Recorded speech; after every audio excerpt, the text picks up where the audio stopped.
سامعین محترم، گزشتہ 5 جمعوں سے کائنات کا بہترین قصہ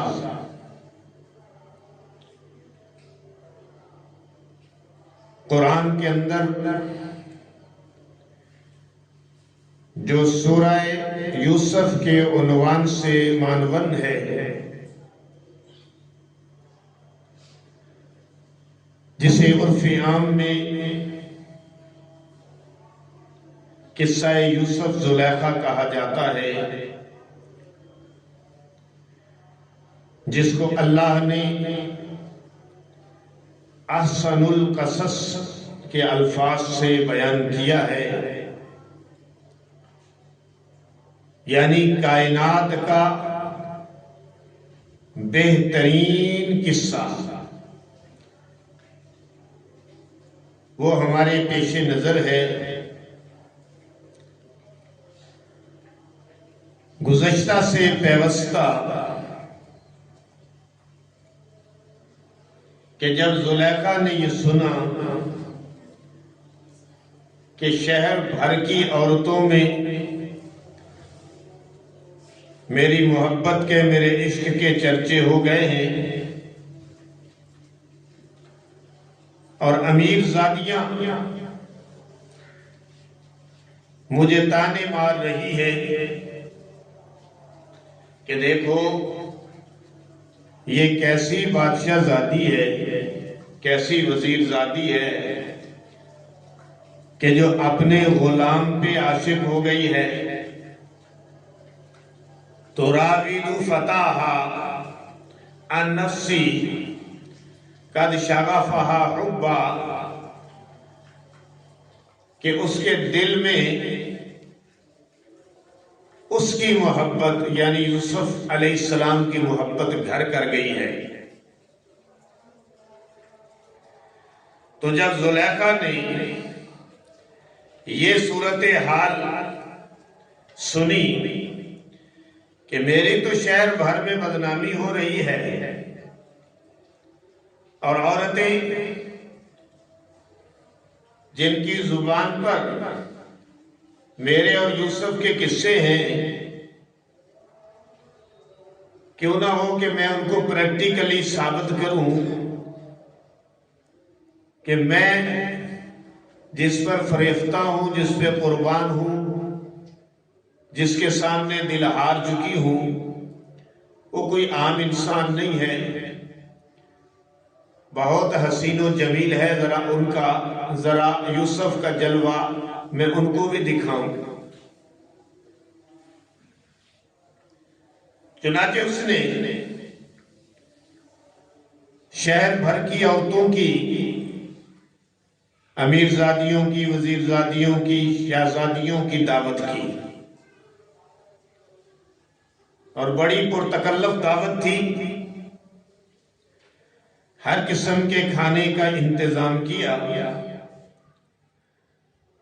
عورتوں کو کھانے پہ بلایا، جب بیٹھ گئی تو ایک ایک چھری بھی ان کے سامنے رکھ دی، تاکہ وہ جو کاٹنے والی چیز ہو، پھل وغیرہ، وہ کاٹ لیں۔ عین اس عالم کے اندر جب وہ عورتیں پھل کاٹ رہی تھیں، کھانے کے لیے پھل تراش رہی تھی، تو اس نے یوسف علیہ السلام کو حکم دیا کہ ذرا ان عورتوں کے سامنے آؤ، ان کو اپنا جلوہ دکھاؤ۔ چونکہ یوسف علیہ السلام تو پابند تھے اس کے آرڈر کے، وہ مالکہ تھی، وہ غلام تھے، تو آنا تو مجبوری تھا، اگر اپنا اختیار ہوتا تو کبھی نہ آتے۔ بہرحال جب آئے، عورتوں نے یوسف علیہ السلام کا جلوہ دیکھا، وَقَطَّعْنَ أَيْدِيَهُنَّ، تو پھل تراشتے تراشتے ایسی مدہوش ہوئی کہ پھلوں کی بجائے اپنی انگلیوں کو کاٹ ڈالا، اور بول اٹھی، قُلْنَا حَاشَا لِلَّهِ مَا هَذَا بَشَرًا، اللہ کی پناہ یہ تو کوئی انسان نہیں، یہ تو کوئی معزز فرشتہ معلوم ہوتا ہے۔ ان ھذا الا ملک کریم۔ تب زلیخا نے کہا کہ یہ وہ شخصیت ہے، یہ وہ ہستی ہے، یہ وہ مجسمہ حسن ہے کہ جس کے لیے تم مجھے تانے مار رہی تھی، اب دیکھو تم سے تو ایک جلوہ بھی برداشت نہیں ہوا۔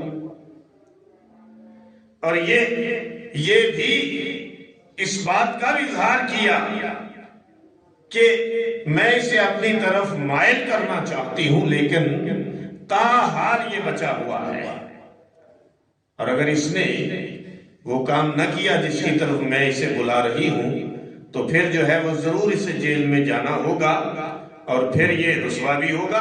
استغفر اللہ۔ تو یوسف علیہ السلام نے جب یہ صورتحال دیکھی کہ پہلے تو اکیلی زلیخا تھی، اب اس کی عشق کی آگ کو اور بھڑکانے کے لیے شہر بھر کی عورتیں شامل ہو گئی ہیں، اور یہ بھی ہے کہ وہ عورتیں ان میں سے کئی یوسف علیہ السلام کو پیغام بھیجنے لگی، ان میں سے اکثر کی یہ تمنا ہو گئی کہ نہیں، زلیخا کو چھوڑو، ہم سے دوستی کرو۔ تو یوسف علیہ السلام پریشانی کی اس عالم میں اپنے رب کے دربار میں حاضر ہو گئے۔ اسباب کے دائرے سے نکل گئے، اسباب کے دائرے سے نکل کر مسبب الاسباب کے در پہ آ گئے، اور وہ ذات اللہ کی ذات ہے۔ حضرت یوسف علیہ السلام پکار اٹھے، اللہ جس کام کی طرف یہ مجھے عورتیں بلا رہی ہیں نا، مجھے تو اس سے بہتر ہے کہ تو جیل بھیج دے، تو اس سے بہتر ہے کہ مجھے جیل بھیج دے۔ اللہ نے خود اس کو بیان کیا، فرمایا فَاسْتَجَابَ لَهُ رَبُّهُ، اللہ نے یوسف کی دعاؤں کو سن لیا، فَصَرَفَ عَنْهُ كَيْدَهُنَّ، اور عورتوں کا مکر فریب ان سے دور کر دیا، کیونکہ وہ سمیع العلیم ہے، اِنَّهُ هُوَ السَّمِيعُ الْعَلِيمُ۔ پھر یوسف علیہ السلام کو ایک مدت تک جیل میں رہنا پڑا۔ علماء نے لکھا ہے کہ یہ مدت کم و بیش 17 سال تھی۔ اب اللہ کا کرنا یہ ہوا، فیصلہ ہو گیا، یوسف علیہ السلام کی دعا تھی، اور اسباب کے دائرے میں محل کے اندر اجلاس ہوا، میٹنگ ہوئی، جس میں یہ طے پایا کہ یوسف کو جیل میں بھیج دیا جائے۔ اپنی عزت بچانے کے لیے انہوں نے، یعنی عزیز مصر نے اپنی خفت مٹانے کے لیے، اپنی عزت بچانے کے لیے، اپنا نام قائم رکھنے کے لیے فیصلہ یہ کیا کہ یوسف کو ہی جیل بھیجتے ہیں۔ حالانکہ یوسف خطا کار تو نہیں تھے، یوسف گناہ گار تو نہیں تھے، یوسف علیہ السلام تو پاک تھے، پاک دامن تھے، مرقع پاکیزگی تھے، لیکن طے یہ پایا کہ یوسف علیہ السلام کو جیل بھیج دیا جائے۔ چنانچہ قرآن اس کے متعلق یوں کرتا ہے بیان، وَدَخَلَ مَعَهُ السِّجْنُ فَتَيَانِ، اور ان کے ساتھ 2 نوجوان اور داخلے زندہ ہوئے۔ اللہ کا کرنا دیکھو کہ یوسف علیہ السلام کو جب جیل میں داخل کیا گیا تو 2 نوجوان اور یوسف علیہ السلام کے ساتھ کسی جرم کے اندر، ابھی بتاؤں گا، کسی جرم کی پاداش میں ان کو بھی جیل آنا پڑ گیا۔ کیا جرم تھا؟ بادشاہ کو زہر دینے کا کیس چل نکلا کہ کسی نے بادشاہ کو زہر دیا ہے۔ 2 بندے پکڑے گئے، ایک جو بادشاہ کا ساقی تھا، اس کو شراب وغیرہ پلایا کرتا تھا، اور دوسرا